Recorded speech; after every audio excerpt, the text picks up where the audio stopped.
1060 metre முதல் 1160 metre வரை உள்ளது. இவ்வளவு சிறப்பான இந்த மலைத்தொடரில் இயற்கை எழில் கொஞ்சம் காடுகள், நீரோடைகள், அருவிகள் என காண்போரை மெய்மறக்க வைக்கிறது.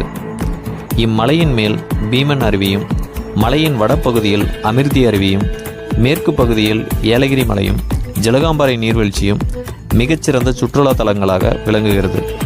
சுமார் 10,000க்கும் மேற்பட்ட மக்கள் வசிக்கும் இந்த மலையில் கிட்டத்தட்ட 200க்கும் மேற்பட்ட கிராமங்கள் உள்ளது. அதில் ஜமனமத்தூர், புதூர்நாடு இந்த 2 கிராமங்களிலும் மலையாள பழங்குடியின மக்கள் விவசாயம் செய்து வாழ்ந்து வருகின்றனர். முக்கியமாக இவர்கள் நிலத்தில் புளி, பலா, நெல்லிக்காய், மாதுளை, தென்னை, எலுமிச்சை, வாழை, நெல், சாமை ஆகிய பயிர்களை செய்து வருகின்றன. அது மட்டும் இல்லாமல் பல மருத்துவ குணம் கொண்ட செடிகளும் மரங்களும், முக்கியமாக சந்தன மரமும் இந்த மலைத்தொடர்